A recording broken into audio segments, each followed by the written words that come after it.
Yes, I think it might be working this time. Are we back? Are we back?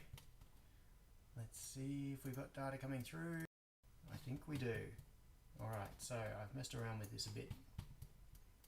It took a while to get that sorted out. But now I seem to be back with a stream. And I think the frame rate is probably okay. So I've got that camera, which is looking into the corner where I'm setting up the new computer. I've got, is this, no, that's not an actual thing. I've got the phone. Come on, why is my phone not working? I wonder if the phone has gone to sleep. It might have done. Okay, so that's the front. I had the phone working a moment ago. Let's see what's going on with that. Wakey, wakey phone. Alright, so Droid cam is running. Come back over here, switch to poker phone. Yes, and now we have the phone working again as well. Okay. Hello again, Tech Talk. Alright, so I didn't have enough cable length to use the other camera, so my phone is currently acting as a camera, and then I've got this one. So, where were we up to? I was clearing out that corner of the bench, which means, hey Frank, and hopefully the frame rate is better this time. So if I go back to this camera view, let's see, yes, I can see myself in it. Then, right, I can get back to jabbering about nothing, just saying random stuff while I'm working. Okay, so, that's right, where I was up to was this monitor stand, and I've got like a micro SD card reader that's hot glued underneath it. Is it hot glued? Double-sided tape, something like that, it's attached anyway. And then that cable goes through. Oh yes, and that's where I was up to. So that cable goes through the stand. I've got it unthreaded, but that goes down under the bench. I think the logical next thing to do is for me to get under the bench and pull out this Ubuntu machine, which I'm going to want to set up again. But I'm thinking this is kind of a setting it all up from scratch situation. Time to go crawling down here. And just manually unplug everything in sight. Which always worries because getting the triple monitor system working on this took a whole lot of messing around. It was kind of annoying. Although I think it's largely working out of the box now. It's got, the problem used to be the NVIDIA drivers that were required to make stuff work. Now, I've got a power supply. You can't see what I'm doing under here, but I am carefully moving a power supply which is sitting on top of the computer because that power supply is providing power, and by power supply I mean a PC power supply. It's providing power to the lighting and all this other stuff.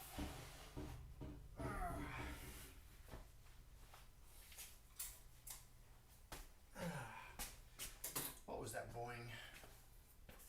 Something went boing. Volume a bit low. Okay. Alright. So, Lindsay, my desk is larger than your lab, you said. Hang on, I'll just crank up this volume a little bit. I do have it turned down. Oh yeah, the level is very low in the dB meter. I'm turning it up, up, up. I wonder what's going on. Don't know.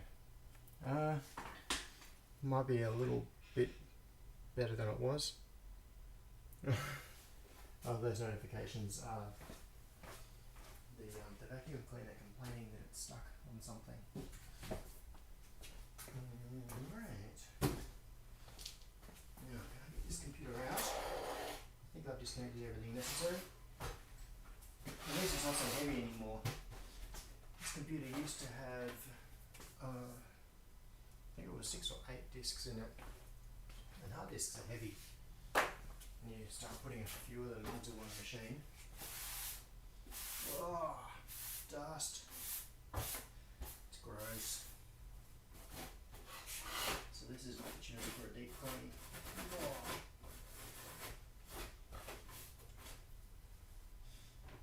So this computer can be put aside somewhere. Set it up again after all of the other stuff is done.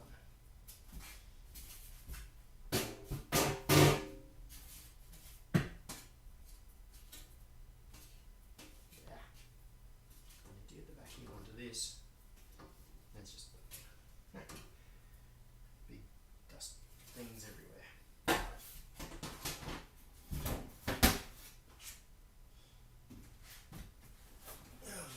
going to chuck this out of the way. Back over near the door with the dead iMac.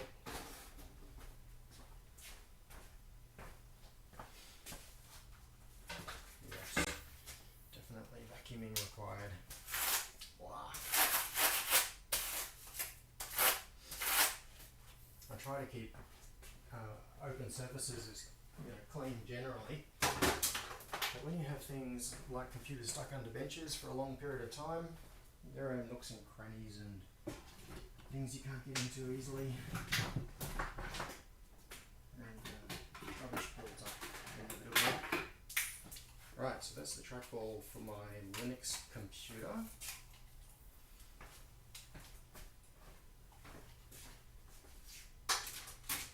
Go over there with it. I'm going to move that camera out of my way a bit. So, who's back?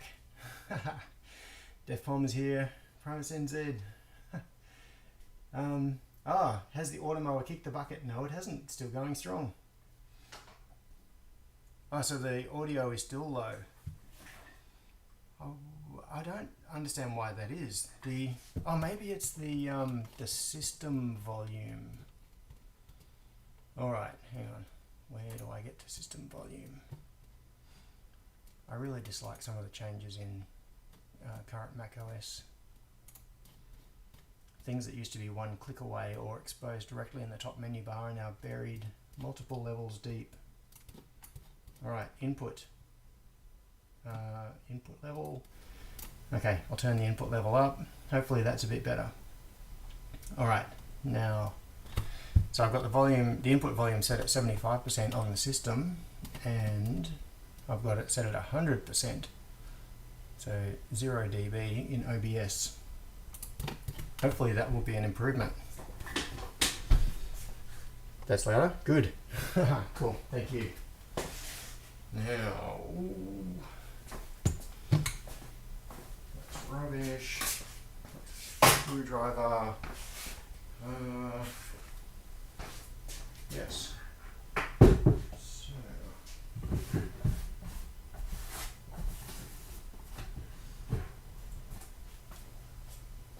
Yeah, so this is the what I did have the old monitor sitting on, and you can see the SD card reader under there. The cable was concealed, went out the back and under the bench, so whenever I wanted to pull a video off the camera, I could just stick the SD card in there and it's easy to access. The SD card slot on an iMac is on the back, which is not very convenient. And in fact, there is there an SD slot on the new iMac? On the new Mac Mini? I can't remember. No, there's no SD slot on it, so I'm going to need a card reader. For now, that's now you can go down in the miscellaneous corner with all the other bits and pieces. Now that we've got that monitor out of the way, we can see more of what's going on. And another miscellaneous unconnected micro SD cable. It can also be hung up on the stand. Extension. Now what you can't see from your vantage point is that underneath the bench, I should label that, I'm going to lose track of it. Stuff falling all over the place. Under the bench, what I've done is put staples into the bottom of the bench and then looped cable ties through This out of the way. Yeah, loop cable tie through. So under the bench, there's a whole lot of cable that goes in underneath it in different directions. So the trackball, for example, I drilled a hole in the bench and then put the cable down through so that it just sits there with no cable visible, and then the cable goes under the bench to wherever it needs to go.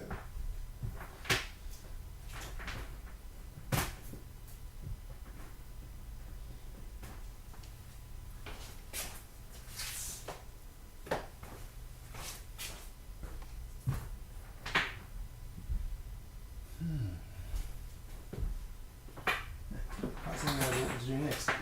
Right, this, I think, what is this power for? Oh, this is power for the monitor, I see. For that Kogan 27-inch monitor that I just moved. So I'll put this with the monitor, or I'm going to lose track of it.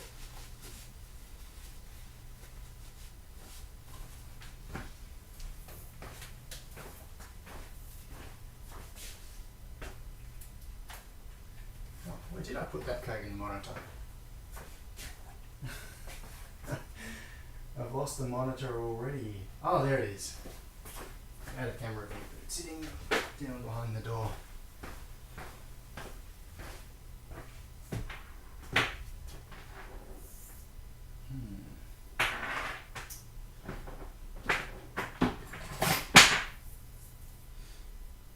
Miscellaneous XT60 extension cable. Go back up there. I've been putting XT60 connectors on everything for a little while now. I've got heaps of cables over here. These are cables that I use with my lab power supply, so XT60 to DC jack, XT60 to alligator clips, XT60 to everything. Oops. And then my my bench supplies feed through to XT60 connectors mounted just there, which I don't think you can quite see.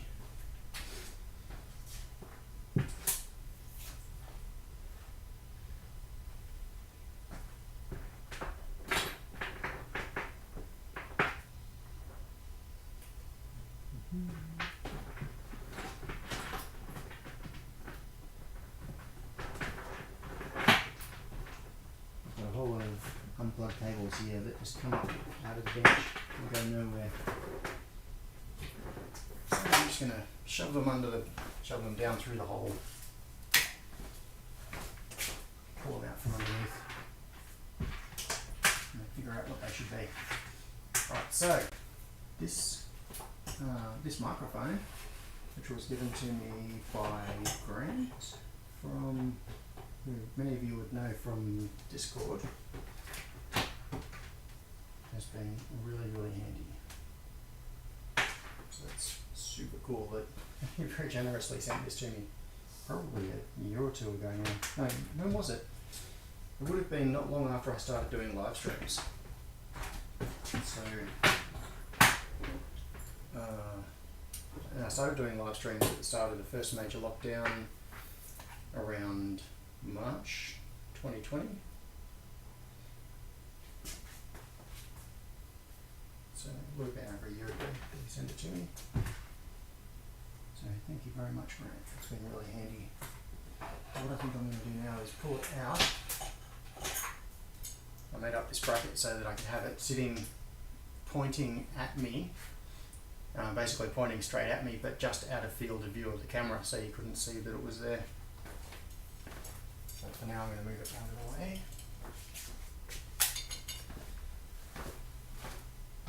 And then maybe put it back later. Oh, there's a tile and a chunk of wood that I was using. Oh, okay.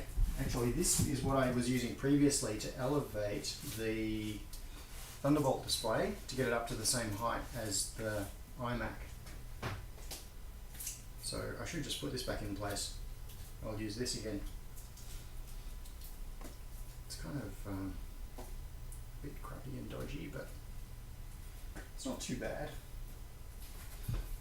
just got some tape around it. In fact, I'm going to do a bit of tape across the back because it's starting to come off. I just put white electrical tape around it to make it blend in with everything else.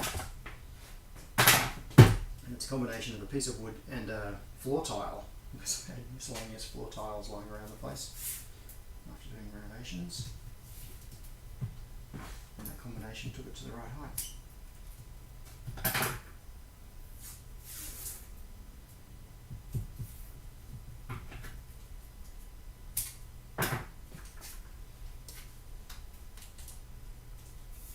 Cool.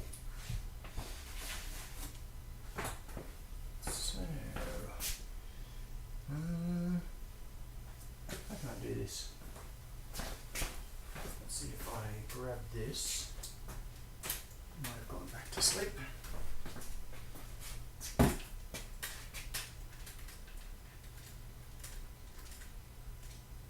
wake up the camera, unlock it, and switch to that. Yes, okay.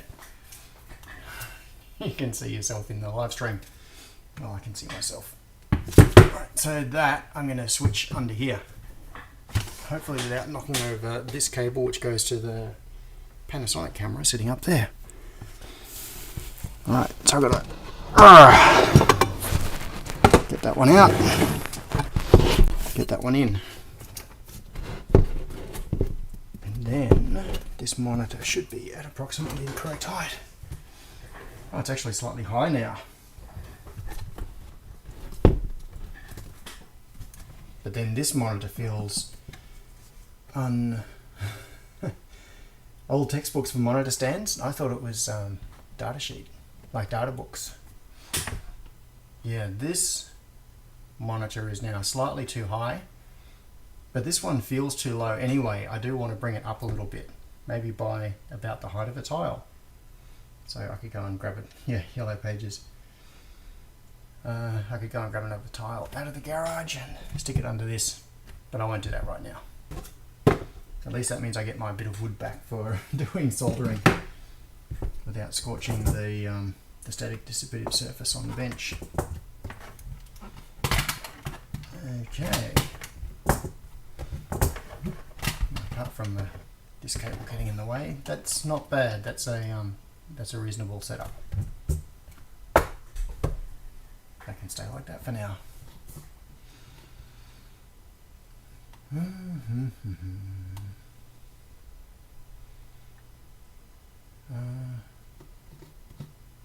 Oh, Harshal asked, should I buy the Mac Mini M1 or iPad Pro M1 for video editing? And the answer is, I have no idea. I am not an expert. I think I would not buy, I don't think I would primarily want to use an iPad for editing though. That feels like it would be really painful. So I would, yeah, as Johnny said, the Mini M1 only supports 2 monitors. And what I'm doing here is setting up a triple monitor system, but I'm going to be using DisplayLink for the 3rd monitor, which is unfortunate, but supposedly that does work. Alright, what have we got? Okay, so that is a Thunderbolt to DisplayPort cable. Alright, I'll put that with the other monitor that was using that. So what I did want to do was use 2 49-inch ultra wides stacked, but first that would have been $4,000, which is kind of out of the budget. And second, the Mac Mini can't actually drive them because it can only drive 2. Well, I can drive a 4K plus a 6K display, and the ultra wides are 5K2, so I can only drive one of them. Let's deal with that. Don't know what to do with that. That is the cable that comes from my USB hub that is attached above the Workbench. Right, I'm just going to move this cable out of the way for now. So what I'm really hoping for is an upgraded Mac Mini probably late in the year. Now, the question is what to do about these monitors here. I'm inclined to take them down. I think I'm going to strip this entirely, even if these end up coming back. Will I? Yes, I will. So the ultimate goal of where I'd like to end up with this is a pair of 49-inch ultra wides with an M1X or M2 Mac Mini, if such a thing happens to be released eventually.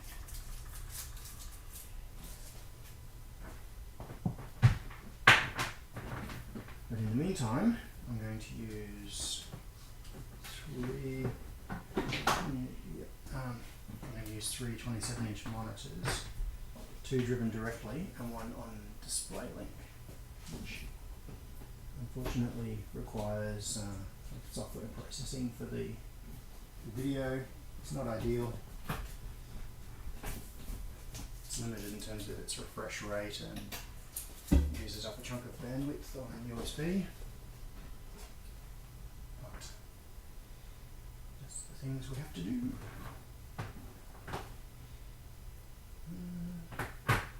Yes, so the USB hub, trackball,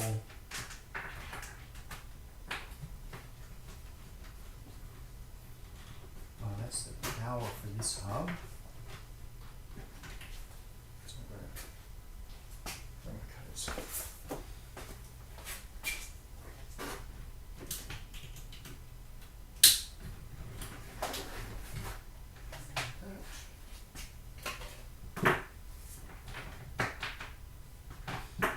For now, I think I'm going to remove this hub from there entirely. I can't tell how that's attached.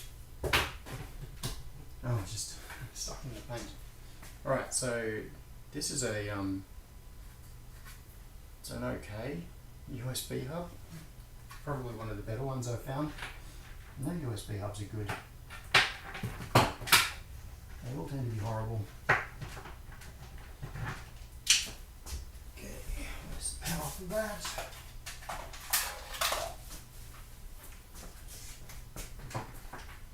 This one is one of the less horrible ones that I've come across. It's an M-Beat brand. It's a USB 3.0 plus 7-port hub, all switchable, so you can turn individual ports on and off, which is quite handy. And it's got 4 ports that are USB 3 and 3 ports that are not.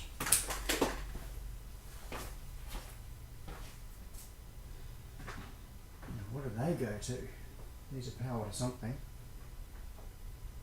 I'll work that out in a moment. Now, down on here, there are some very big cable bundles. Alright, first, I'm going to lift these monitors off. But the little mascots can go somewhere. I'll sit there for now.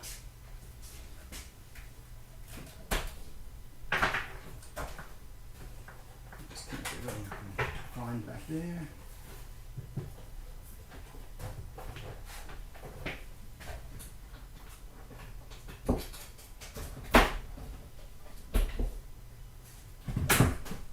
Lift it off. These are all on little VESA mounts hanging off that wooden frame.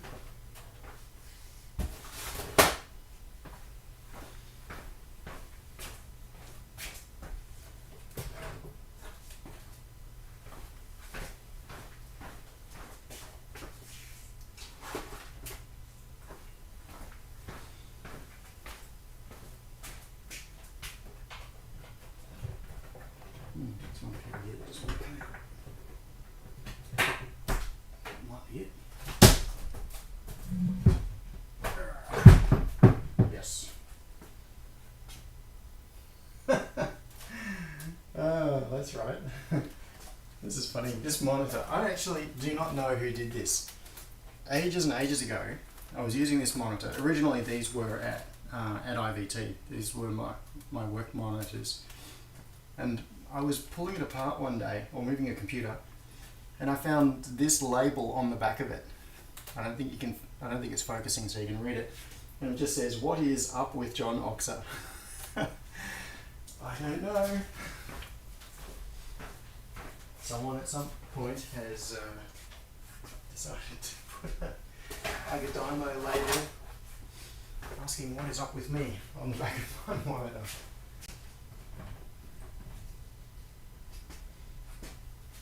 Scalpel time again.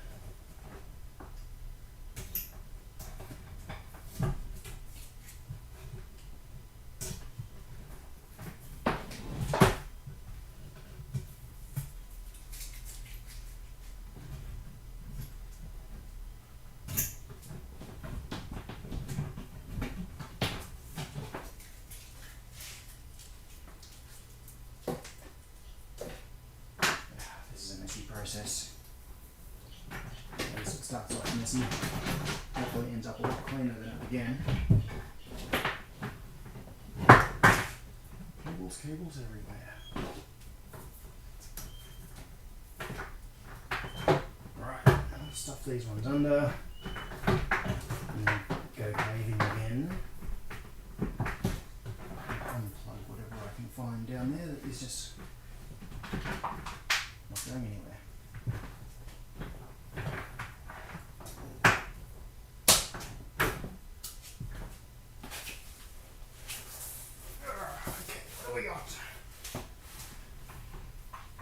Lots of cable ties.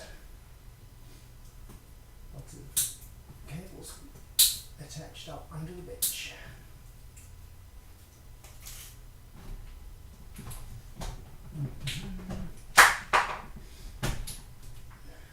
All of those monitors were plugged into a power board under here, which is plugged into a son-off, so that I can turn off all the monitors through She Who Shall Not Be Named.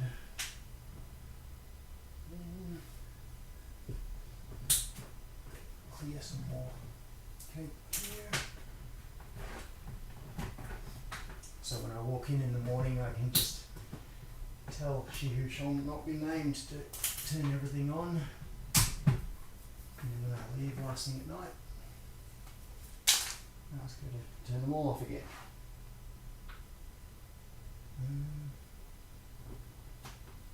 There's that one.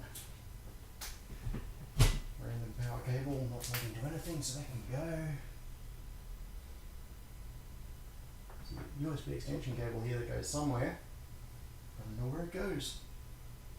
Goes off way down the bench. Ah, that must be the capture for the microscope. And does that go anywhere?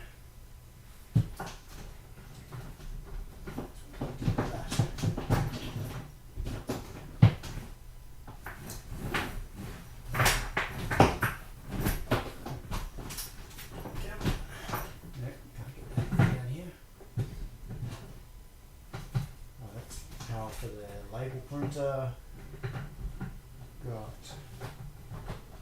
an Ethernet cable that now goes nowhere that was plugged into the Ubuntu machine.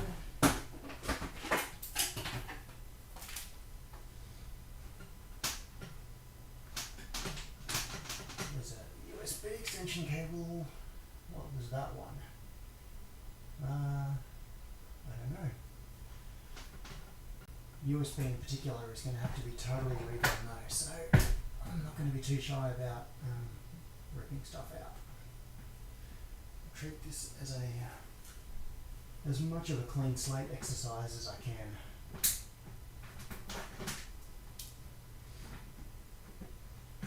If I end up having to put this cable back, well, I have to put it back. But at least everything should end up routed nicely and bundled. Okay, so power from there. There's a UPS down here which is not actually being used right now. So, oh, video cables. Okay. Video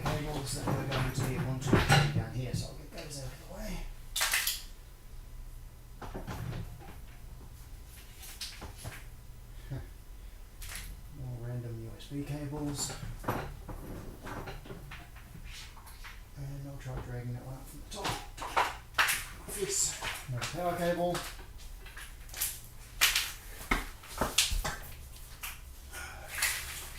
Well, this has been my random cable score from under there so far.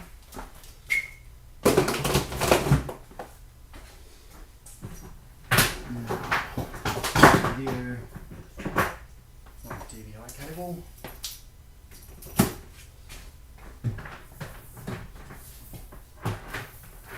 Moderately long HDMI cable, which could be very useful.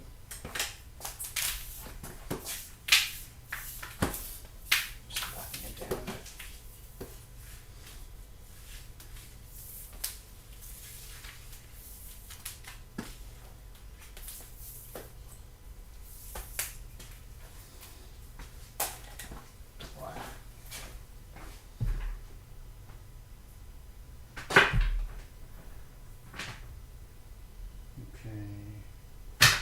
Yes, microscope, that's what that is. Just dropped it under. Alright, so I am really tempted to just take that whole stand away. Don't really know what I'm going to do because I've been thinking about what to do with the Ubuntu computer. I'm wondering if I should switch over to running OBS on that. But that has some problems if I want to share the screen on my main computer. So what I'm leaning towards is taking the monitors that were here and I'm going to show you another view. Let's see if the phone needs to be woken up again. Come on phone, wake up. There we go. Alright, I'm going to try to move slowly so I won't make you seasick. Perspective. Alright, so that is the southwest corner where the iMac is now set up. Panning to the left across the electronics workbench area and into the southeast corner where my computer was until just recently. And just to the left of that you can see the computer that runs the pick and place machine. So the three monitors that used to be there, what I think I'm going to do is take two of them and wall mount them. Just pan to the left, past all that stuff, and I'm going to wall mount them right up. Hang on. Spring went blank again. Come on phone, unlock. I'm going to wall mount them right up there. Two of them side by side above the door so that walking through the door you can see them. And that's just for status screens, like showing orders that need to be packed and stock level and those sorts of things. When this extension was done, I actually planned for it. So that piece of wall above the door is, behind the plaster there is a solid piece of chipboard. And I did that so that there would be a mounting base where I could mount monitors up there. And there are big holes in the cavity going from there up into the ceiling. And then up in the ceiling space, just around here somewhere, where I'm waving, there are two Ethernet ports and a GPO. So we've got power and network up there. So what I'll probably do is put something like a Raspberry Pi driving a couple of those monitors and mount those monitors up the top. Okay, turning around. Back to this view. So,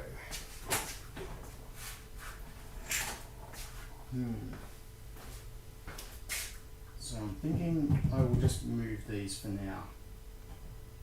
I'll just take this away. Bye-bye monitor stand.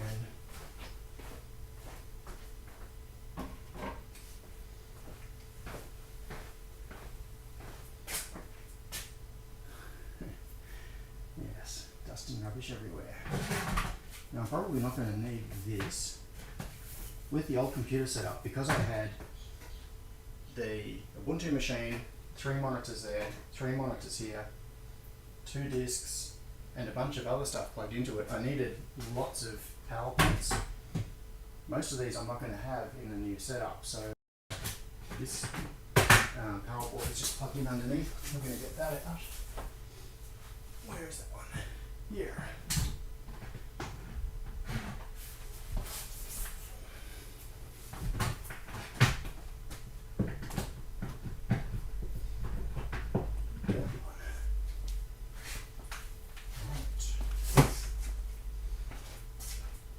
We're heading towards a mostly clear bench.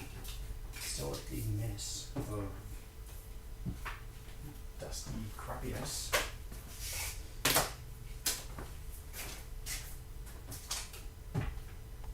So that's a USB hub. I'm not sure if I'm even going to use that one still. I just don't know. I actually don't have a plan yet for how I'm going to get enough USB devices plugged in simultaneously.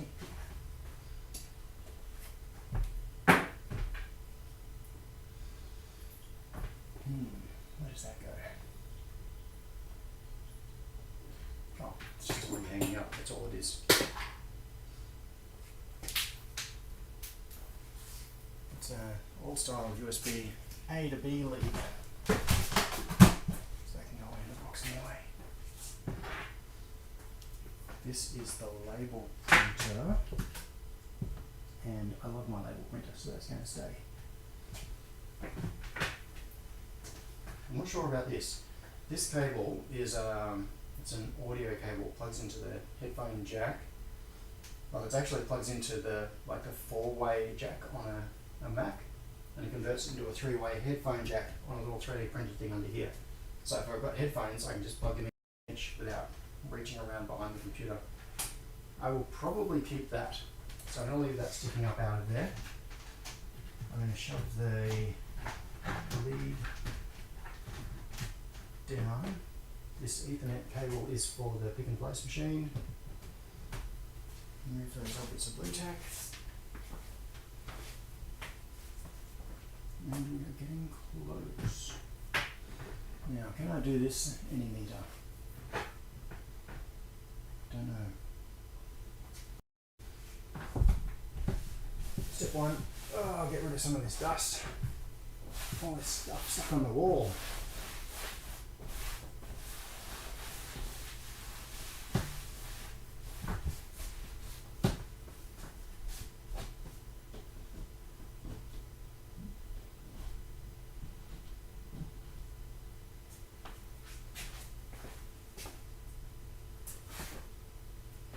There's going to be a big gap now above the monitors, which is going to look a little bit strange. Well, it'll look strange to me anyway because I'm not used to that gap being there.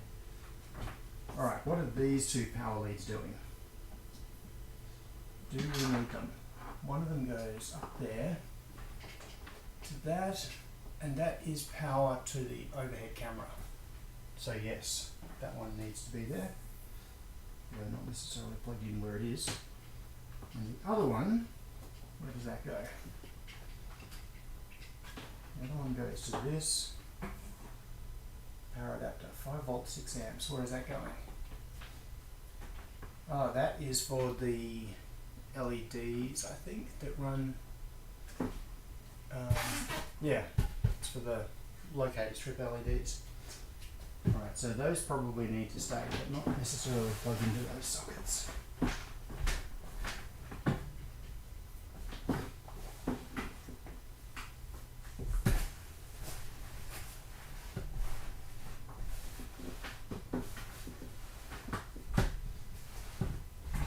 Corner of this bench is unfortunately bouncy because it's not properly braced against the wall. I attached strips of 90 by 45, I think it was, along the wall, which the back of this sits on, but it doesn't go all the way into the corner. So let's see if you can see this. Where's the camera view? There. The back of that bounces up and down.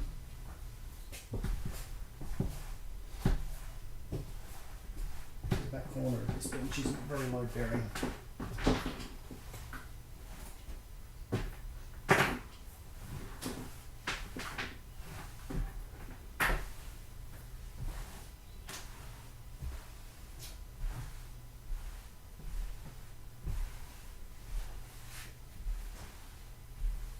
getting closer to being able to put new monitors up.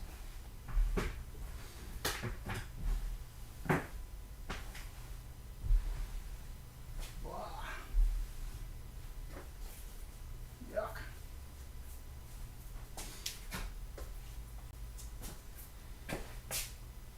Where did I put that IPA?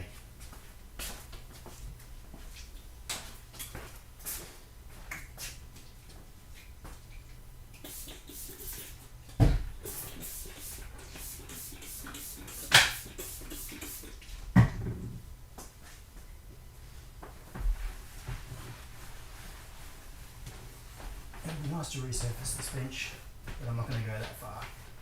Not this time. Who knows how long I'm going to stay in this this workshop too. Because what would be really nice ultimately is to get some factory space set it up properly. But for now, this is what we're doing. Okay, let's have a look at that. It's not really properly cleaned yet, but at least I now have a clear corner where my computer used to be. And it's over here. You can see discoloration on the bench. You can see there are yellow patches on it, like right there. Now, it's a little bit hard to see on the camera, it's not really showing up very well. There is a square yellow patch right there. There's a round yellow patch, another patch there. You can see the shape of the keyboard.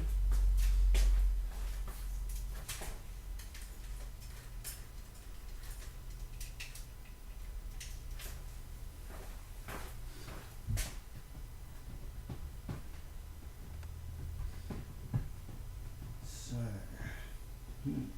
thinking to how to arrange this. There are a couple of fixed things. It's a little bit like the process of designing a board, like a circuit board, that's going to have connectors and things attached to it that goes inside an enclosure. First thing you've got to do is figure out from the outside how it's going to fit in the enclosure and where the connectors need to go, because everything else then becomes dependent on that. Where you lay stuff out on the PCB depends on where your connectors are oriented, which depends on how people are going to be using the device. And in the same way, using a computer, the critical things are the user interface devices, so the keyboard primarily has got to be in an optimal position, and the monitors have to be in an optimal position. So you get the right height, angle, and everything is just where it should be.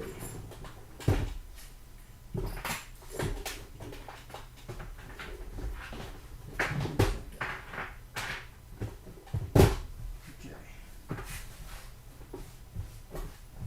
Yeah, and then everything else is dependent on those things.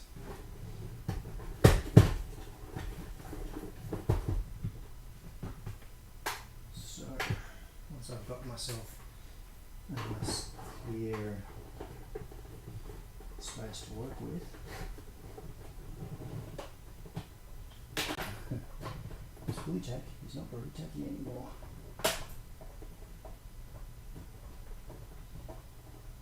So I've got to get the input devices all in optimal position, monitors in the optimal position, and then everything else depends on that.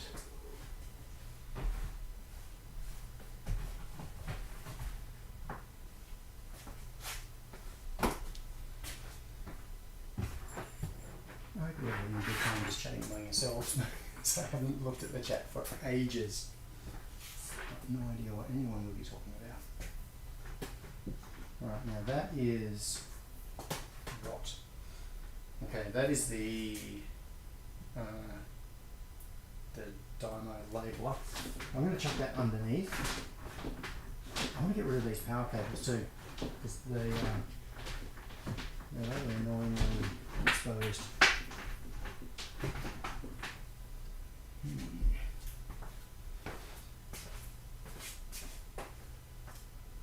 Move your view around, because I think I've been blocking the view this whole time. Now I've got these power cables that come down, one from the overhead camera, the other one powering the LED strips. And then it's probably a better place to put those. In fact, if I ran, so the overhead camera, I could power off. Yes, I've got a spot for that. I can attach that to the, I can plug this into one of the GPOs that's in the workbench area. So I'll unplug that for now. And then I'm going to have to return to this, because I'll have to move it at the moment. The cable goes up around the back. I'm going to hook it around here to keep it out of the way. But then that cable is going to have to be routed down the back. There are holes in the back of these shelves, so I can run cables vertically. I'll get up and feed that through, but I'll do that some other time. Now this one could just go, will it reach if I put it into a PowerPoint underneath? Maybe. Let's find out. Concealed if I can.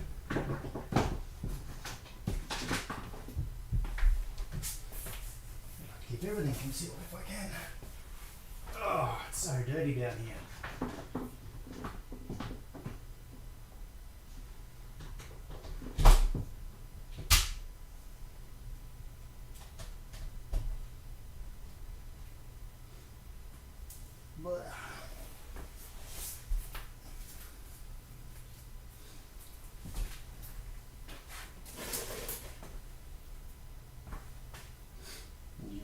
Before I do anything else, I think I'm going to have to do a little bit of vacuuming under there.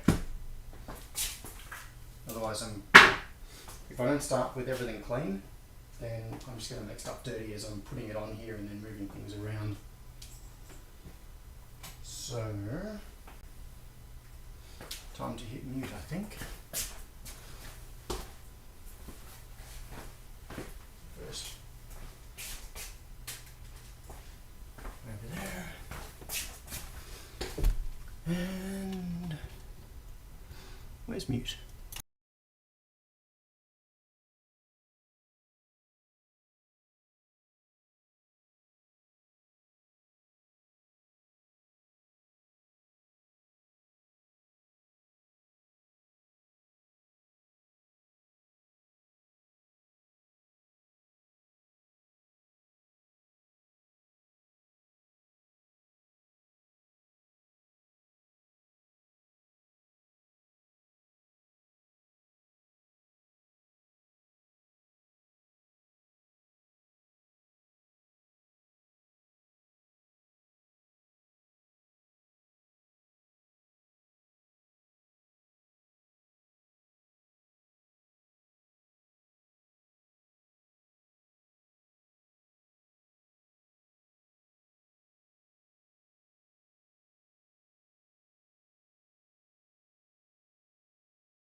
And unmute. I hope that mute worked because that was very loud.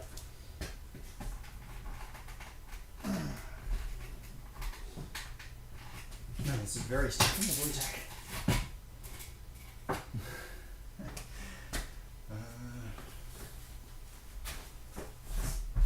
Bit of a clean.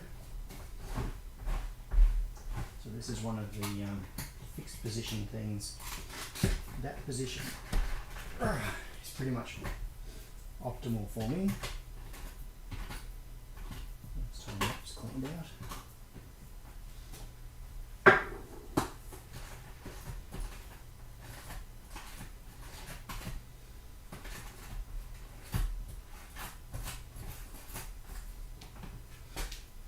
a spray with your IPA.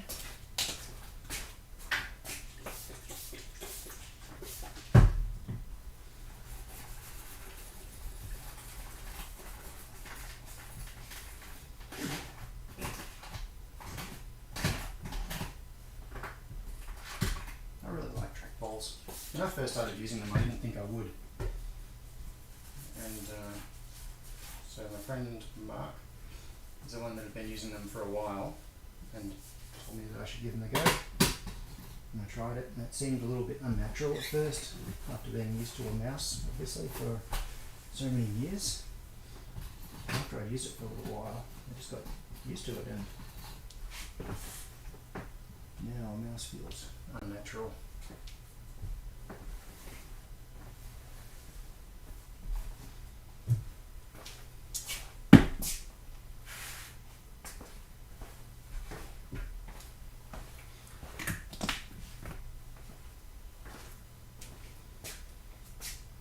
Okay. So,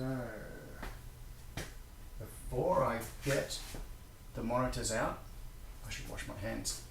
So I've been crawling around on the floor. I am a total rot at the moment.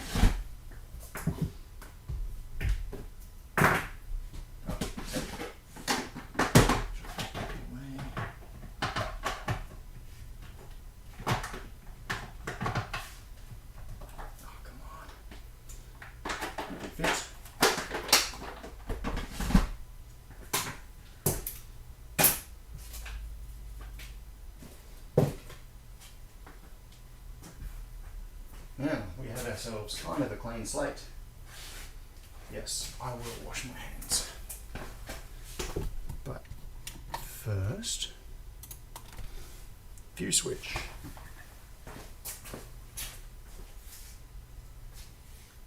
then I'll get out the monitors.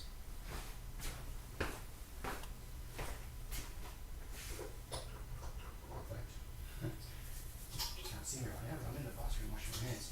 Before I get out the monitors, I am going to grab a spirit level from the bathroom, from the garage. Yeah, spirit level in the bathroom. Because I want to check the level on that bench. I am pretty sure that it's not level.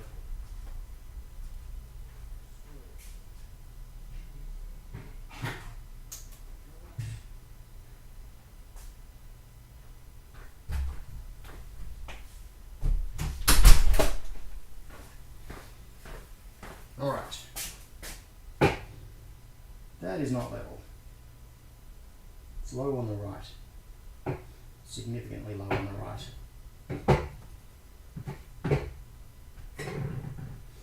and low towards the back. I wonder if I braced the back and brought it up, if it would fix the level of the whole bench.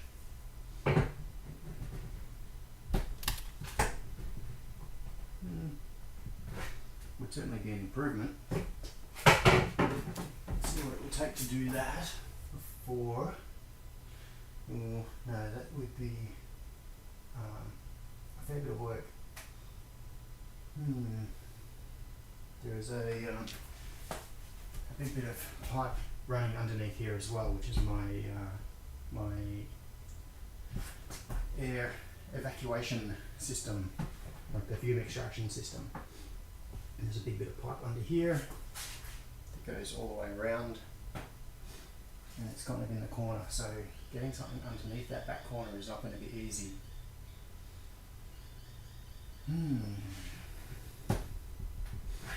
So the other thing I could do is get another sheet of something and sit it on top of the bench and shim it so that it gives me a perfectly flat surface, but that would be really ugly.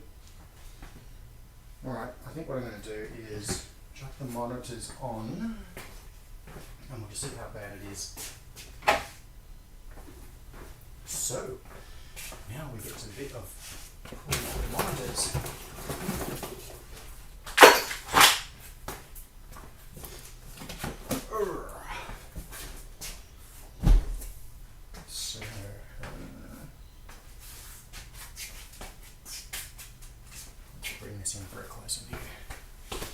Hang on, what is everybody talking about? Age-old Bosma said, in a clean-up, my first would be to lose all visible cables from the desk and hanging from shelves. Yes. Yes. Cool. Johnny said, is DisplayLink supported on ARM? Yes, it was. Yes, it is. Yeah. So many people have set up their M1 Mac Minis with DisplayLink. Switch to this view.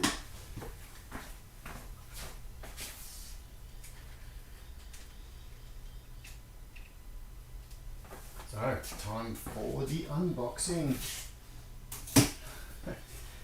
Unboxing videos. I don't like unboxing videos.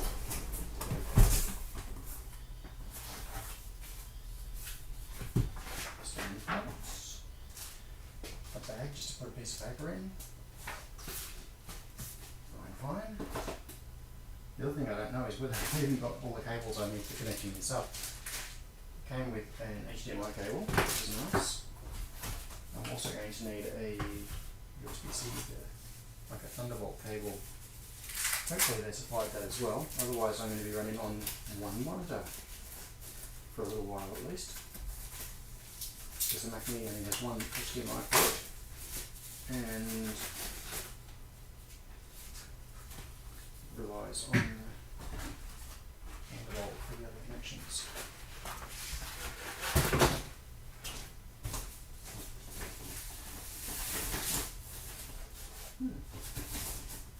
When I ordered these, I didn't really pay that much attention to the case, and I didn't realise until after I placed the order that the case is white. Well, the back of it's white anyway, because the pictures that you see show the front. Oh wow, those bezels are skinny. That's really cool because that means that when I butt it up, yeah, the dental edge of the display comes in a bit from the bezel. So it's not as skinny as it looks, but still. But what I want to do is be able to butt them up side by side and have the image be almost seamless. So in front of it, it's black. The back of the monitor is white, which is okay. It's a little bit odd, but it's alright. So, how does this stand go together? Yeah. It's got VESA mount, which is good. So, what I've been doing is making a VESA. No, that's just a cover. Let's go on there. Cover the VESA mount. I might end up setting up some different type of monitor stand eventually. And it looks like that. Simply clips in. That goes that way. So yeah, this one does not have any adjustment for height or rotation. It's only got adjustment for tilt,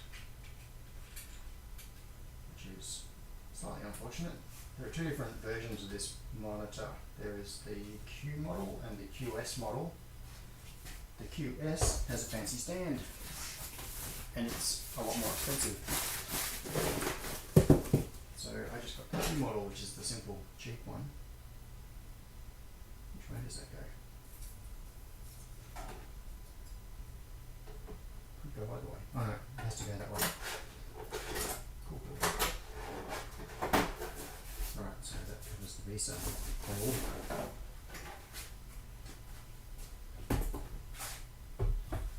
And I think this just slots down on top of it. It does indeed. Very easy. And it looks like there are no other cables supplied, which means I am probably going to be running a single monitor, triple monitor setup, at least for a little bit, until I get the DisplayLink adapter and a suitable cable for the Thunderbolt connection. So what have we got on here? There's power, 2 HDMIs, and DisplayPort. Okay.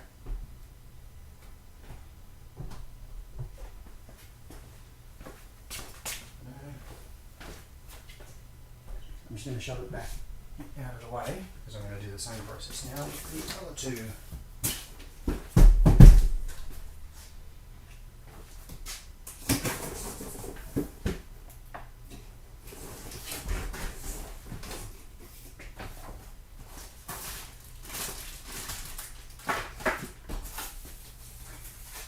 This one, so I know what's in it. I'm going to assemble this as I go.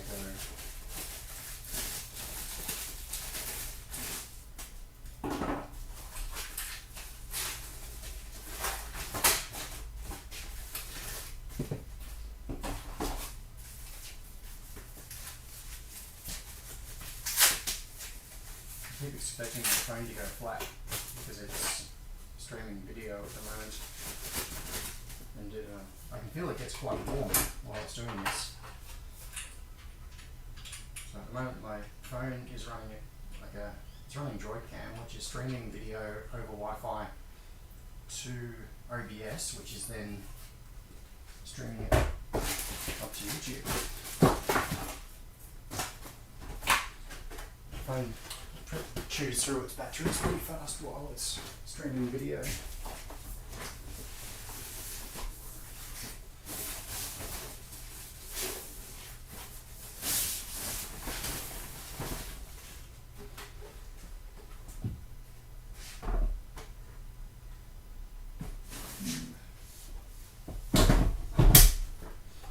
Okay, and done.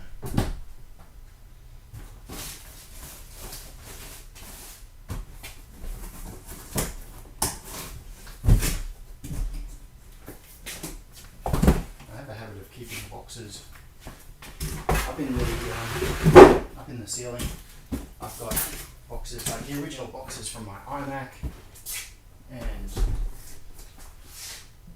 every laptop I've ever bought, I think, and pretty much everything.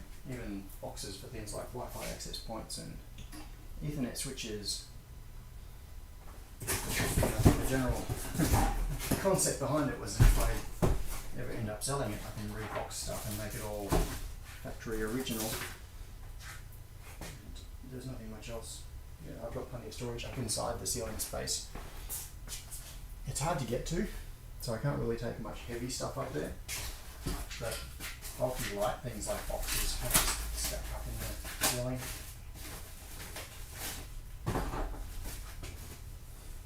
For whatever future day I might care about them again. I didn't put the cover on the back of the decent out for that second monitor.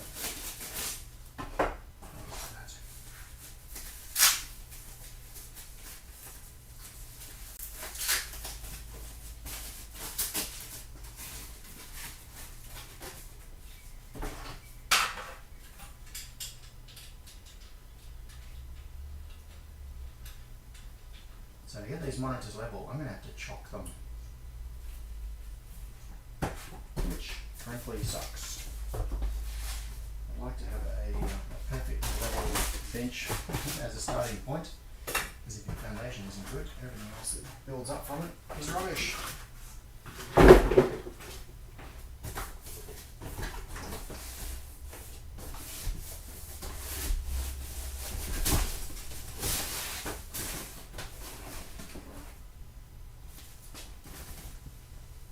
Where did I just put that Visa cover? That way? Yes.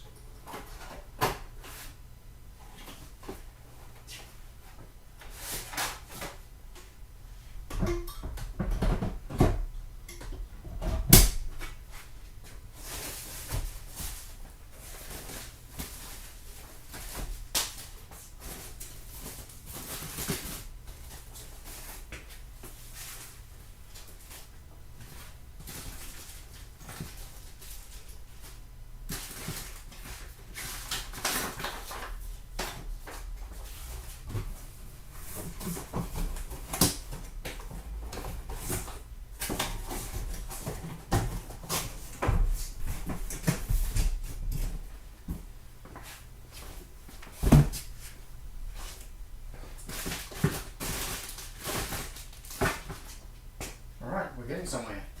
except I've got to put the second Visa mount on. The Visa mount cover.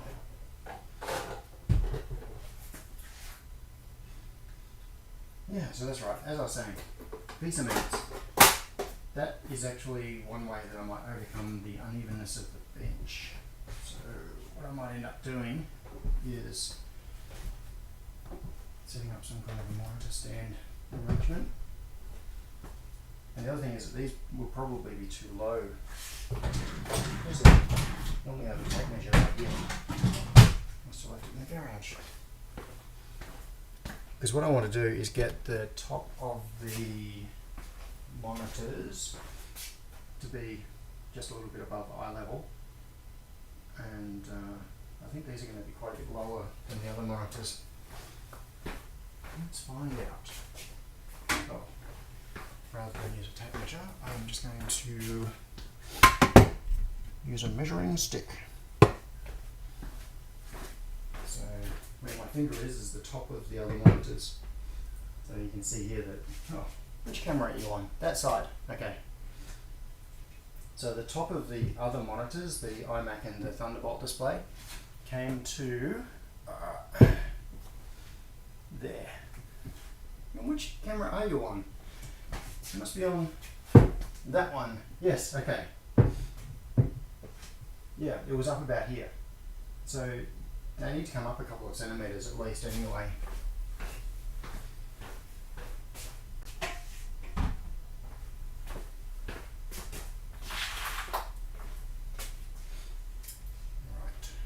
Changed so that I can get the chair through, because I want to check the seating position. So if I'm seated there, keyboard is there, starting point is the center monitor.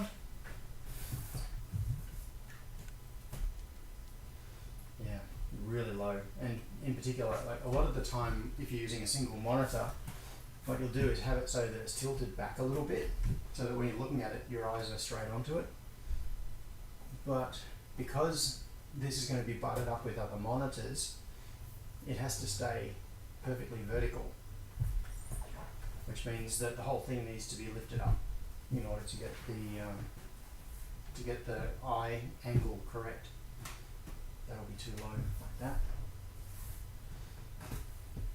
So monitor one looks like this is going to have to move, partly because these are so low.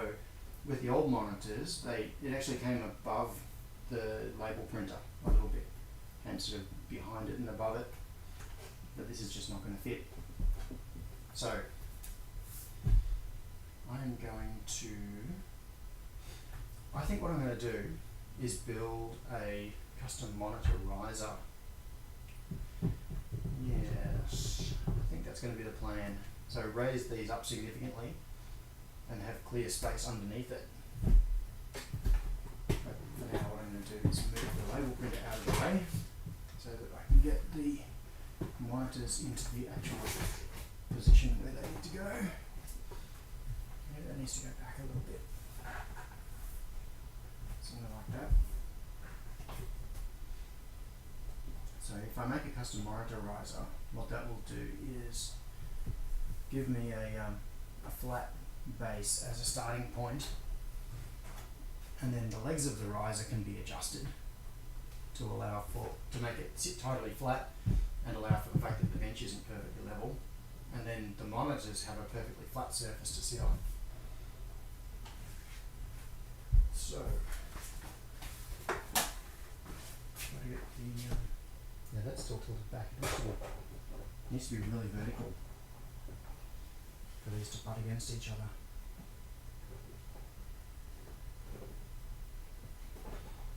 And you can see how far out, where are we? Yeah, you can see how far out these are because of the angle of the bench as it sits here.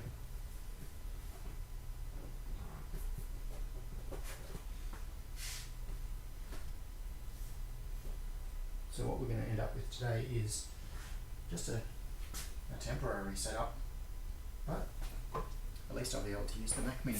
Now because this is skinny, and how much much this is going to come up with the monitor riser. This might end up fitting underneath the riser.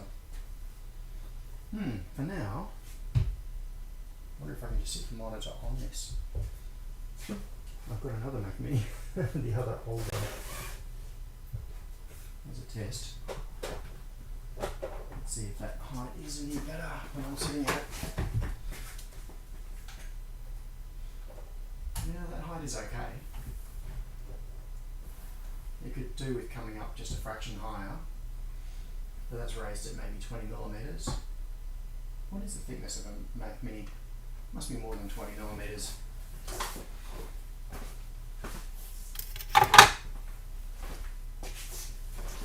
Must be, yes, it's way more. It's more like 35. My eyes need recalibrating. Yeah, it's just over 30 millimeters higher than the other monitors.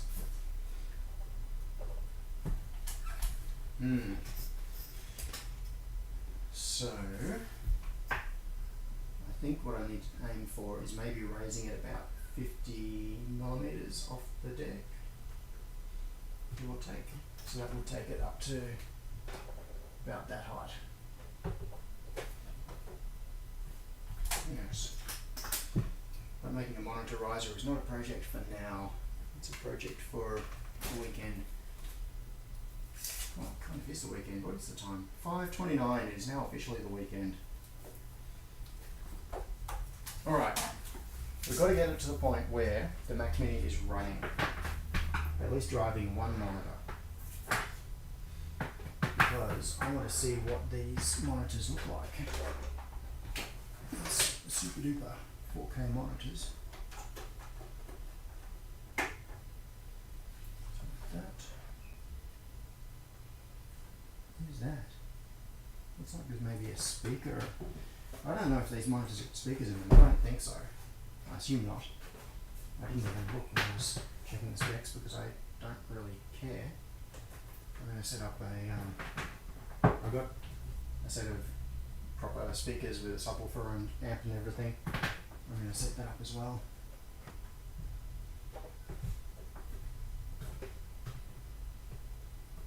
It's getting to the point of the process where everything starts taking a very long time because it's just fiddling with little things. So I'm going to subject you to that.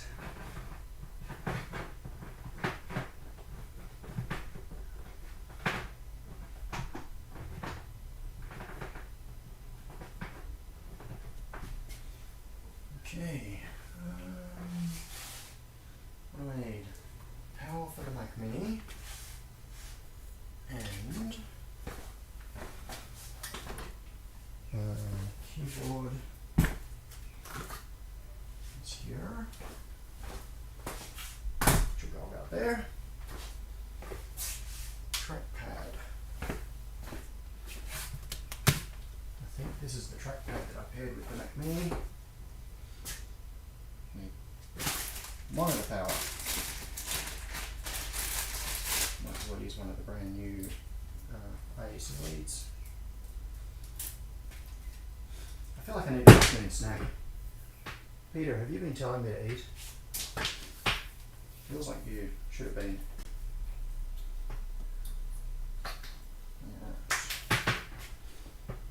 Stuff that one down there.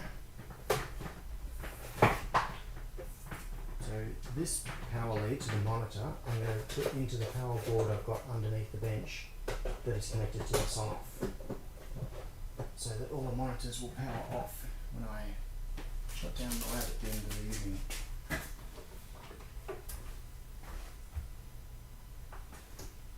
Okay, power.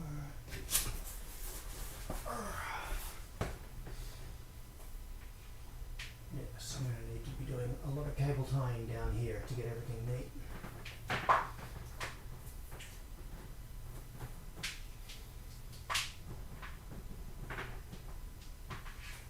Now,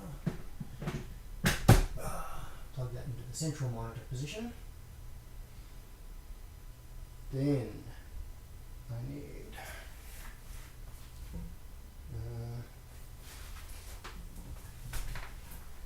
Ethernet would be nice.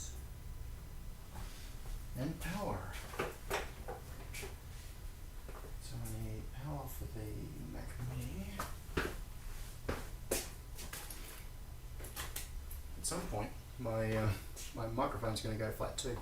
But I've still got plenty of battery on there.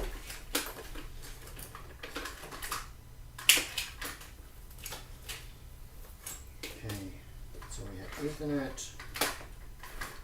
I need the receiver for. Where is the receiver for the keyboard? It's not plugged into the Mac Mini. Must be around somewhere. Ethernet in there.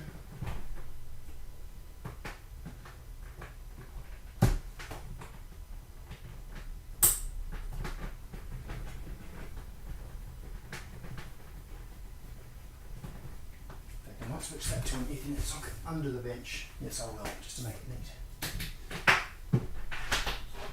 I've got 8 Ethernet sockets just in this corner. I've got 4 under the bench, 4 above the bench.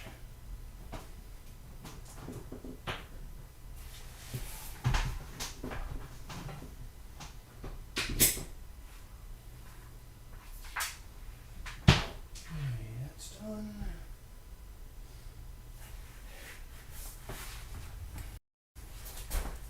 Last thing is going to be power for the Mac Mini. Where did the power cable go? I had a white one here, but the Mac Mini also came with a black power cable.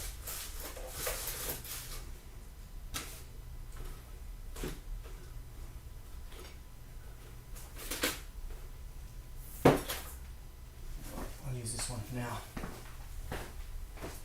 This is the power cable from the old Mac Mini.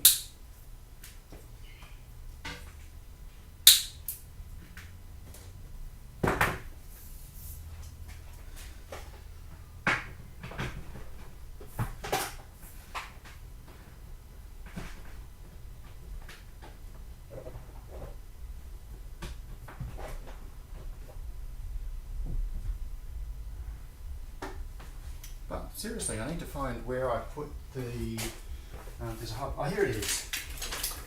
There's a USB hub that's got receivers in it. It's got a receiver for the 3D Connections Space Mouse and for the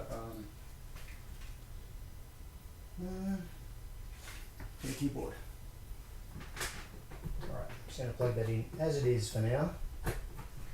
I'm not going to try doing anything fancy with that. I'll just leave it sitting there on the bench behind the monitor. Then, where did the Space Mouse go? There. So the Space Mouse goes right in the middle, which is an ideal position actually because it's not in my way when I'm typing, my hand's just going on either side of it, but then I can just reach down to grab it. Alright, power for the Mac Mini, and then I think we can turn it on.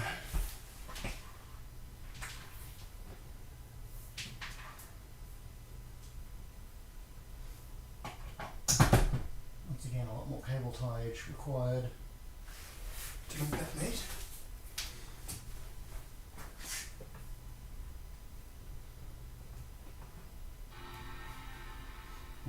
Audio on the Mac Mini is terrible. It's got a really tinny little built-in speaker. It sounds like a tin can. Now, where is power for this monitor? How do I turn it on? I can feel buttons under there. Oh, there it is. English, yes.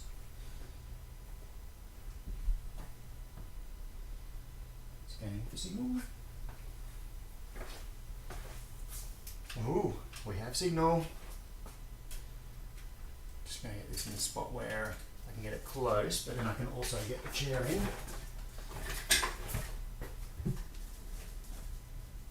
And a password.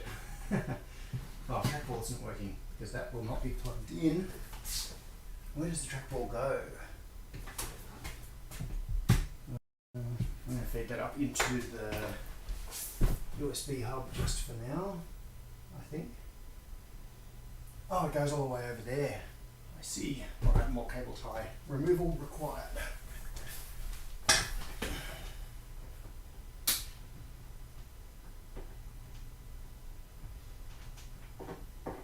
on.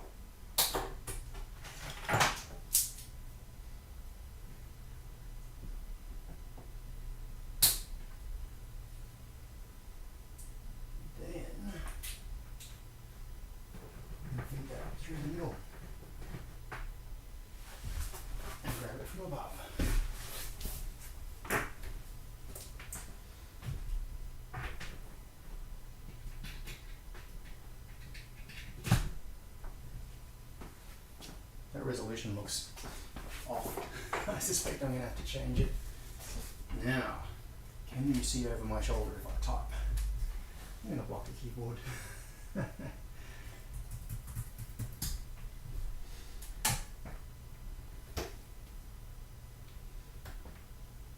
Oh, email.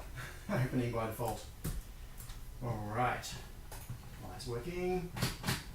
Oh, very slow setting on the trackball. I need to install the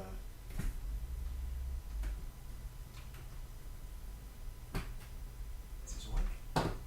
Yes. Maybe that one isn't the one that was paired with the computer.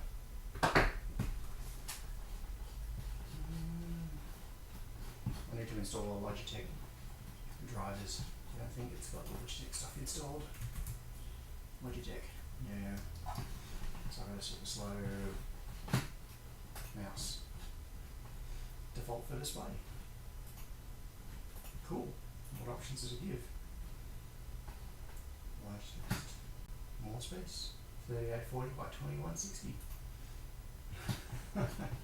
If I wanted to use the entire space, that's what it would look like. But no, let's go to default for display. Alright, so 27-inch in 4K mode. So kind of retina mode, I suppose you could call it. Even though that's sort of an Apple brandy thing. But now we have a working Mac Mini. Very cool. Let's just check the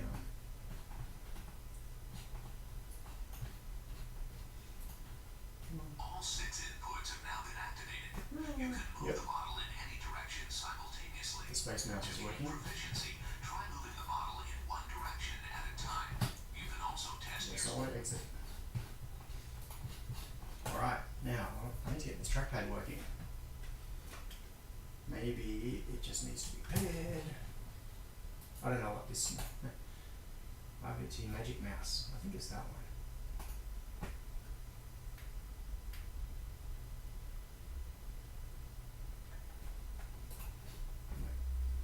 Alright, I'm going to it's got 2 things paired with it. The Magic Mouse actually. I'm going to forget that because I'm not actually going to use it. I'll unpair that one and that one.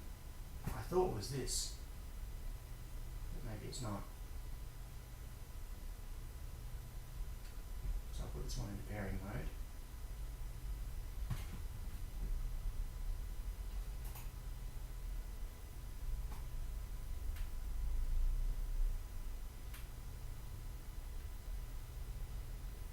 Come on.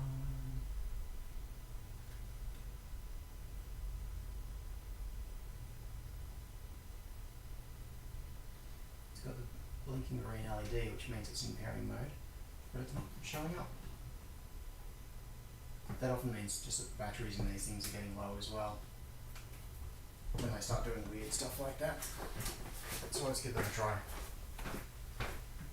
Grab some double A's.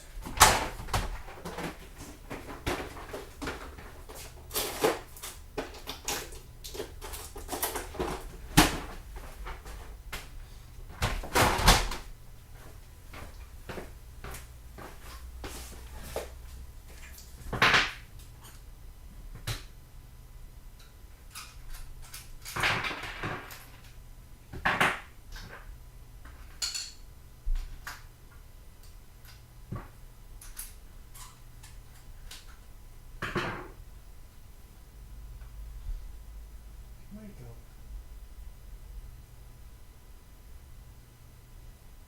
Is it that one? Doesn't look like it is. I wonder if I'm moving stuff on the other computer. Don't think so. Alright, try putting this into pairing mode again.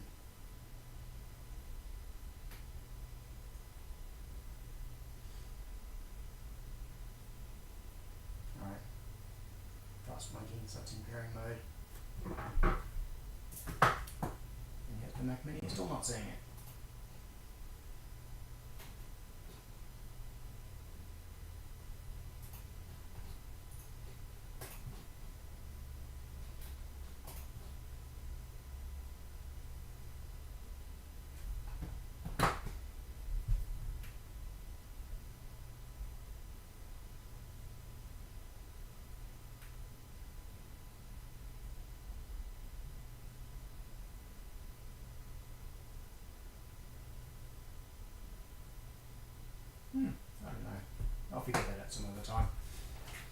Okay, so the reason that I wanted that is that I use gestures on the trackpad all the time in order to do things like launch stuff. So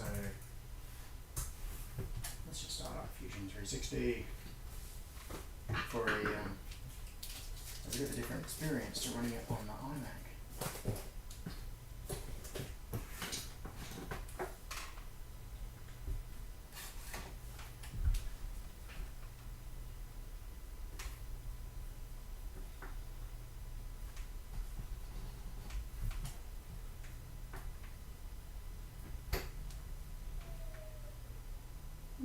Well,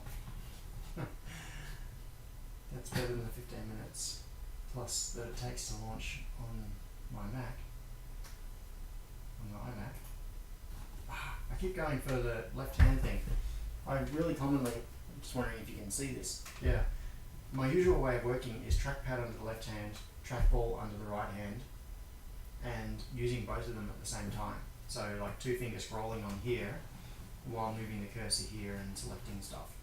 So I keep reflexively going for this and it's not doing anything. Right, let's try looking at something.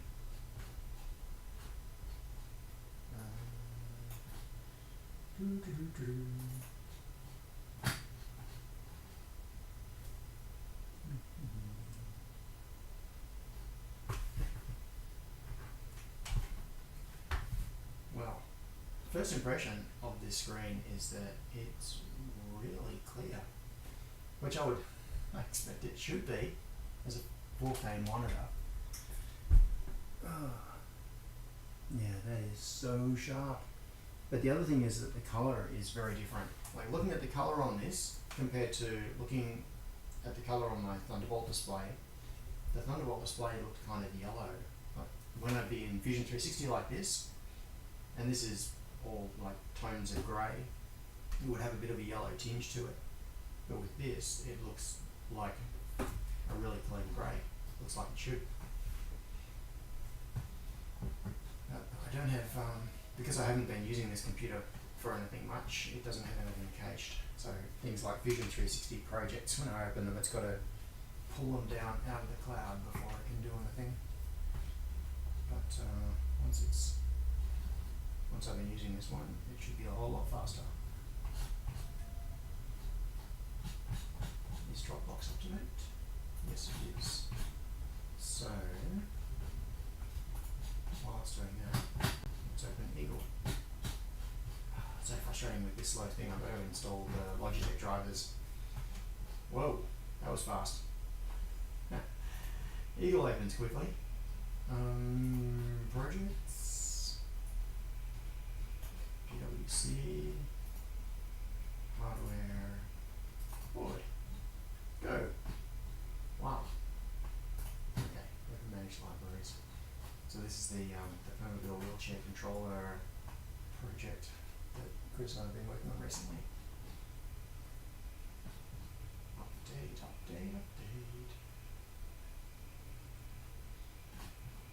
Yeah, it's it is slightly disappointing that I can't use more than one monitor yet. But that's an issue of cables that I can solve. So I need a Thunderbolt to DisplayPort cable to get the second monitor going. Yes, download. Use. And that one, update.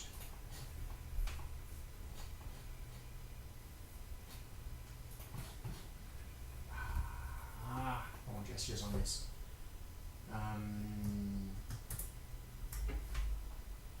Fusion. What is Fusion doing? That's interesting. Rendering problem, maybe. It hasn't switched out of Eagle to Fusion. Eagle.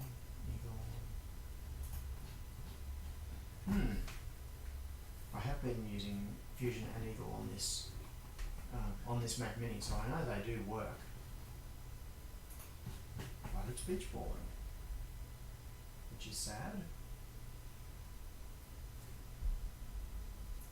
are you doing Fusion? Still says it's trying to download the project, so maybe there's just some connectivity issue. Annoying.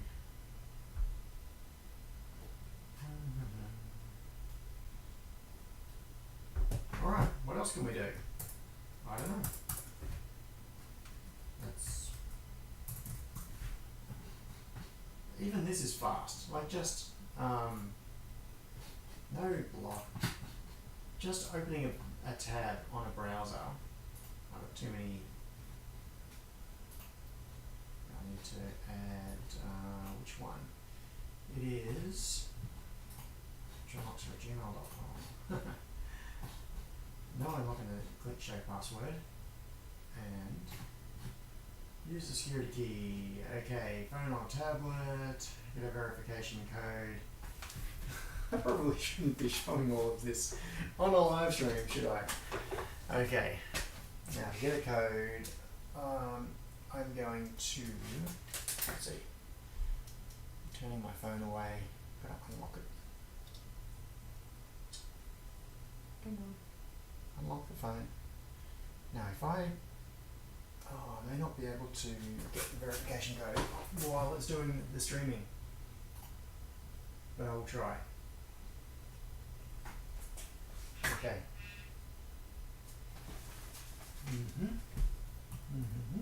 I'm resisting the urge to read out that code that was just sent.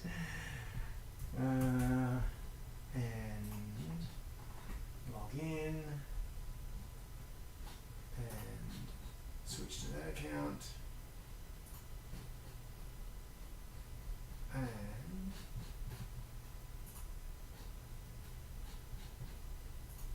let's see. Alright. Now I'm into the channel dashboard, which means I can switch this back around again. Like what I'm going to do is just move this back over here. So you get a general view. Verify that it's you. Okay, proceed. What verification do they need?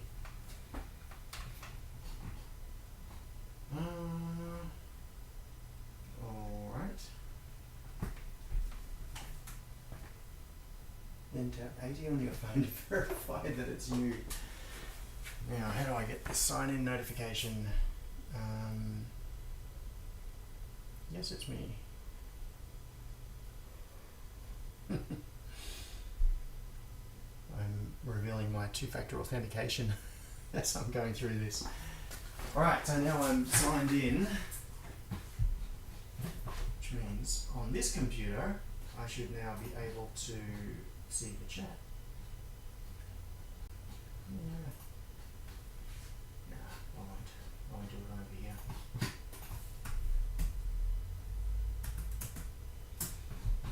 Aha, okay. Whoa, that's fast. It's finally opened. Alright. Bring this back in here.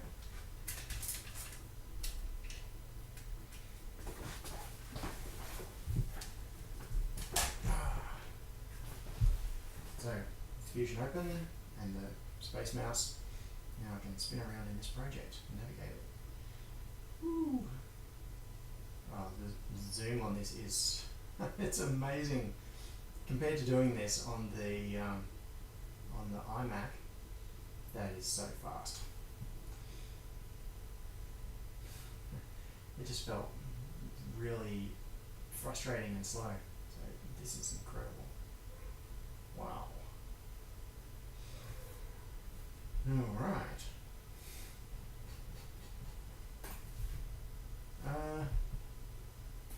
What else to do?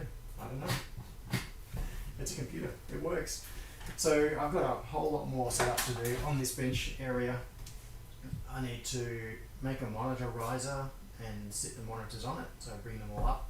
I'm going to bring them up even higher than this currently is sitting on the Mac Mini. And I need to put all the other bits and pieces back in place. There's normally the she who shall not be named plugged in there. In fact, I've got this quite a bit closer to me than I did before. Just for, I can see the mark. So that yellow mark on the bench just there, that is where the front of the stand was for the Thunderbolt display.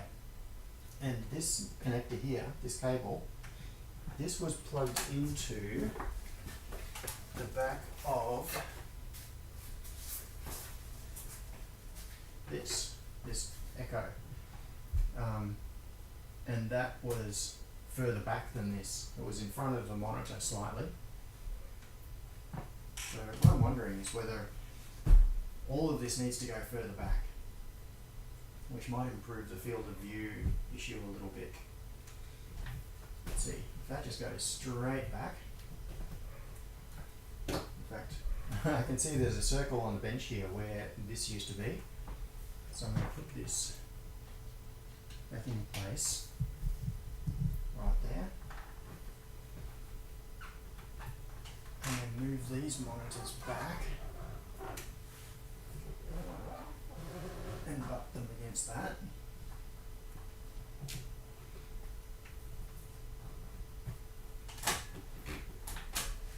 Does that feel too far away? No, I think that's good. It does still need to be a little bit higher though.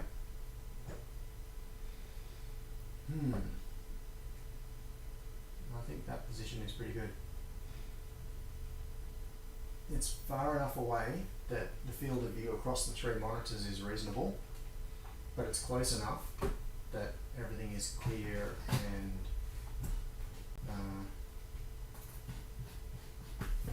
yeah, pretty cool. It's not quite straight because of the tilting bench. Yes, I definitely need to figure out what's going on with this. Why is this not pairing? That is annoying that it's not. And it says not connected. Is there another trackpad around somewhere? I've got a few different trackpads. So this one is connected to the iMac. So that's not it. That's the only one that I could see obvious lying around.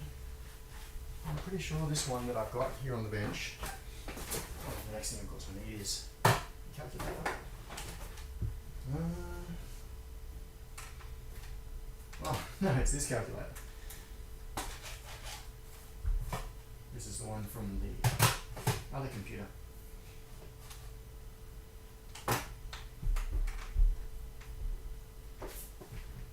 I'll get the same position on the keyboard right. So the keyboard should be about there, magic mouse about there, and there's only a numeric keypad in between there, which I will put in place. It's around somewhere.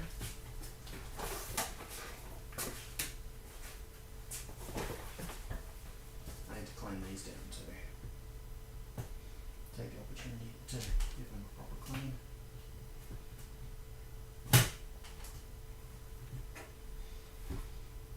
Then trackpad should go there, so it should be natural position there, which across there.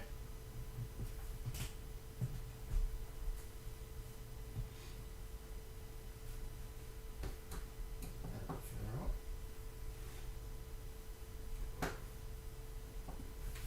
But I need to get this working first.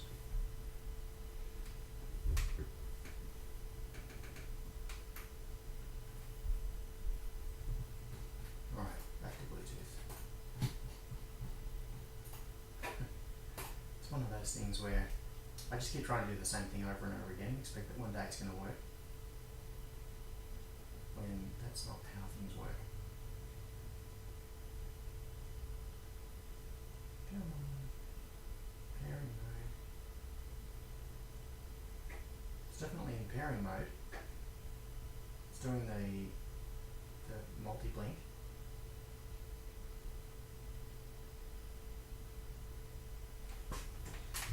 But is it pairing with the other computer? No. I'm going to turn off Bluetooth on this iMac just in case. Oh, I think it is pairing with this. Alright, Bluetooth off.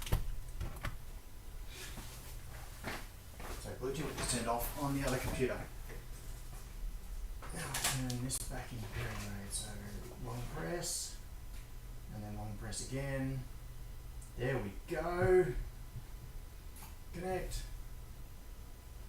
Yes. That's better. So the batteries that were in it were probably fine.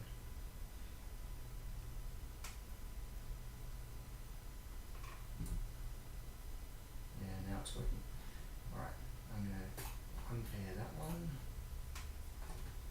So what I should do is put the other batteries back in and put these ones back in the container because I've only been in this trackpad for a few minutes. They're essentially new. Don't want to end up just throwing out these batteries when they're probably fine. I'll use them until they're actually dead and then switch them. Okay. Now trackpad wake up. Connected. Hooray! That's better. So now we can zoom and pan and do all the things. Oh, so smooth.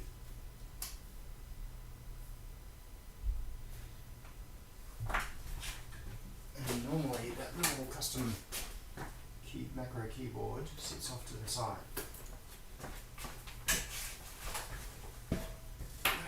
This usually goes just here. I don't like the fact that this has got a cable. It's visible. Alright. For now, I'm going to plug it in to this. I'm doing a whole lot of just for now things, which have not been my intention. My goal is to do this the right way. So I can you see this? Okay. With the macro keyboard, I can do things like press one button and it does rat's nest, press another one and it does rip up.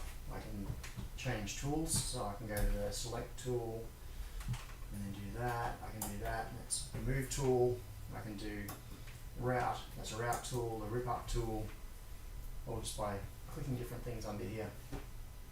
And it's got, show, info, delete, there basically a whole lot of things. So the way this works is that this enumerates as a regular keyboard, and then when you press one of these keys, it sends a series of characters. It's actually sending an eagle command. So in the case of tool selection, or if I want to say I do a rat's nest, and then I want to do a rip up, what it sends, we've got focus on the command line thing here, the command prompt. What it actually does is type rip up space ampersand semicolon enter. So all I do is press that once, and it's as if I've typed that out. So you can do the same thing by typing rip up ampersand semicolon enter. Do it the long way, but I can just press the button. It does the same thing. And that's how I also do tool selection in Eagle. So yeah, pan and zoom with this, move the cursor with this, and they both work at the same time. And tool selection and commands with the macro keyboard. So with that combination, basically it's like not really 3 pointing devices, it's 2 pointing devices plus the macro keypad. Makes it, really quick to do stuff in Eagle. Alright, now, what now? What now is I've made a big mess. This place is a shambles. Hang on, I'm going to grab this camera and spin it around. Look at this central area. I've just got rubbish piled everywhere and cables on the floor. And over there I've got the monitors, the monitor stand, there's the Linux machine, it's all stacked inside the door. Monitor boxes. This this whole thing is a mess now. I'm going to move this camera over this area so you get a kind of an overall view with the new computer in the corner there. Okay. I still need to put these batteries away. Alright, I'm going to leave them there and try not to forget that I still need to do that. So, who do we have sitting here talking to each other and ignoring me? Right.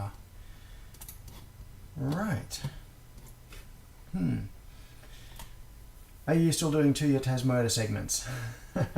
I'm gonna have a look backward slightly. Yes, I am. So, in fact, I'm going to turn Bluetooth back on so I've got my keyboard working. Where is it? Where is it? Bluetooth on. So that I can have my scrolly trackpad. Wake up scrolly trackpad. Come on. Give me a scrolly trackpad. I'm probably scrolling stuff on the other computer now. Yeah, there is some weird thing going on with these devices that aren't... Maybe I need to repair this now with this computer. Yeah, because I've been pairing different devices with different computers, they've all ended up getting confused. Alright, I'm going to unconnect from all the trackpads that this thing knows about and then repair this one.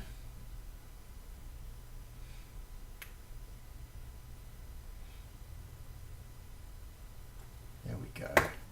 Connect. Come on. They seem to be getting confused with having multiple computers here, which they've paired with at different times in the past.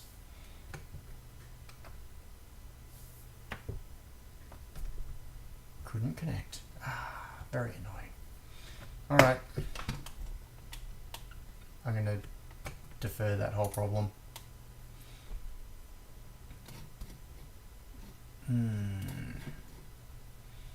Oh, John McRae, you're meant to be planning a video. Well then, you should be doing an actual video, not just watching me make a mess of my room. What's the other view? Where did I have that camera pointed? That way. Oh look, you can see on the TV that it's dark outside now. That corner looks so weird now without that second row of monitors. I definitely need to raise that bottom row and then maybe lower the big monitor or put another monitor back in there. I don't know what I'm going to do. I don't have much of a plan. I don't have a plan at all, really. Alright, so Tech Talk said, are you still doing 2 year Tasmoda segments? Yes, I have a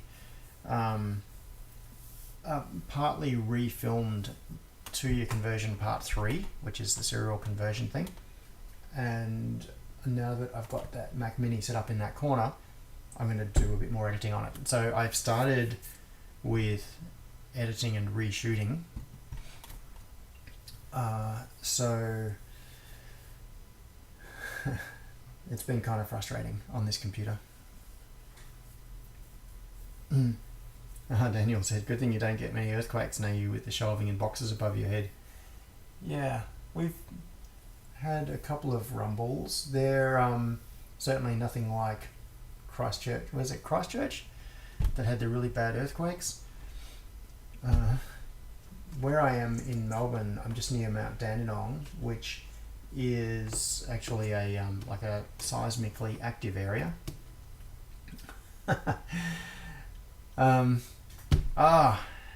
Super.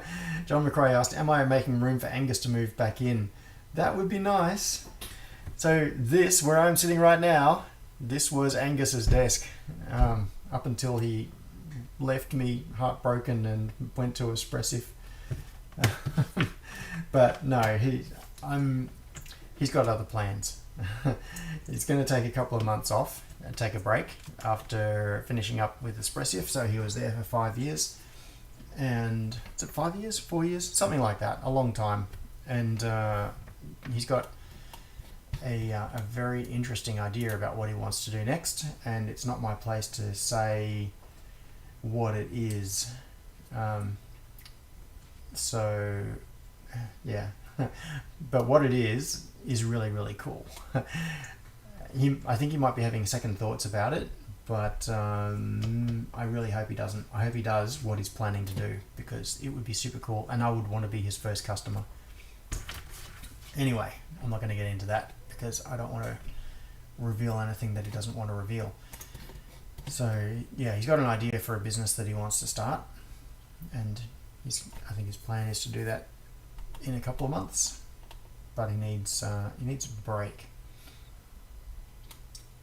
So Curse asked, I think it's pronounced Curse, could be Converse, is the Ubuntu machine being retired?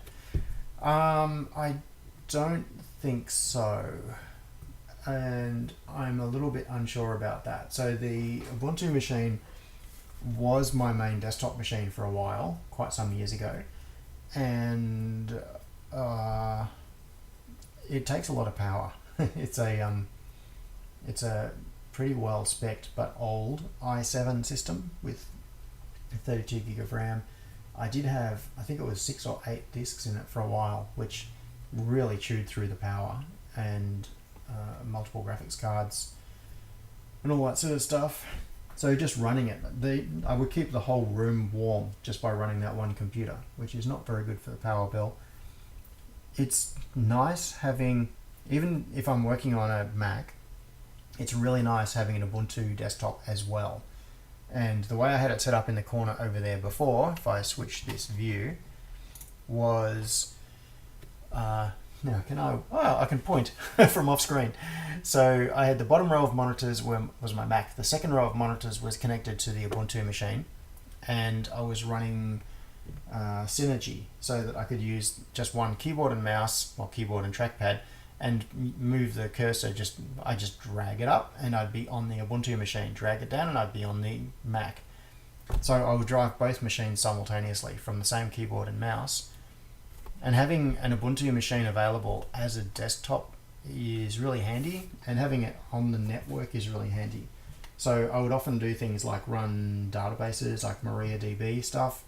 I was running InfluxDB on it and other things. But what I've mostly moved over to doing now is running those sorts of things on the Synology NAS. So I don't really need a high-powered Ubuntu desktop to be running constantly using power.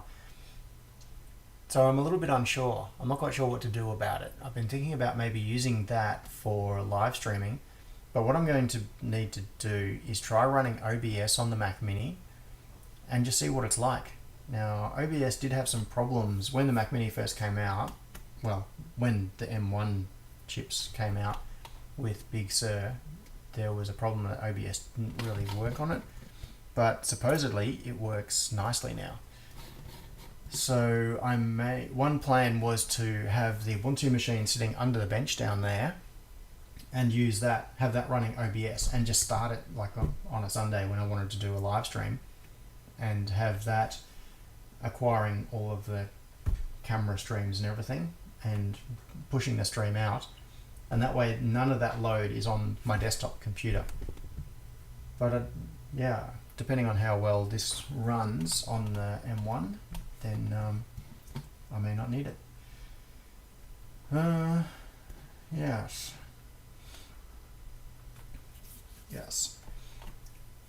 So AgeJoan Bosma said, would like to see more of the Superhouse number 1 to number 30 plus kind of videos. Yes, so would I.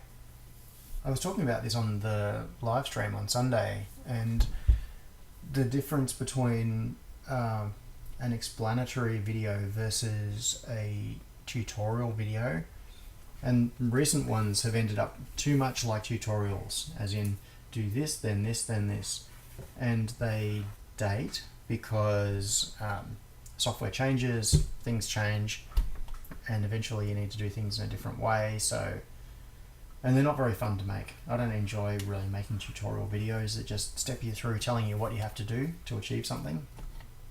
I would much rather be making videos that are more about how things work and explaining stuff. So I'm going to try to do a bit more of that.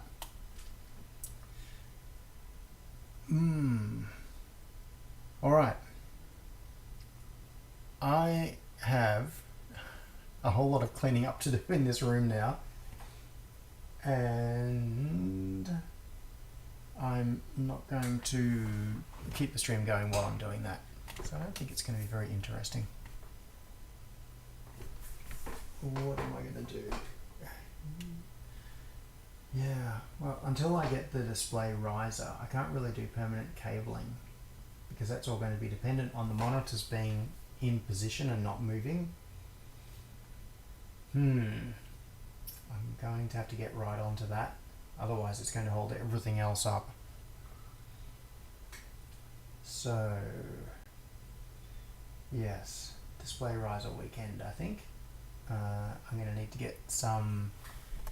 I'm going to have to see if I've got some already because I shouldn't be going to Bunnings during a lockdown. I can't just go out and buy stuff. So I need to see if I've got something like some 19mm yellow tongue floor sheeting. I might have a chunk around that I can cut up and cut it into the right shape for the monitor riser, and then just put some little legs under it so that it sits up at the right height. Then, yes. Anyway,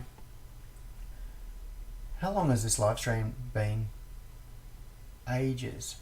It's got to be way too long now. When did it start? 4:20, and it's now 6:10. So this second part's been going for nearly 2 hours.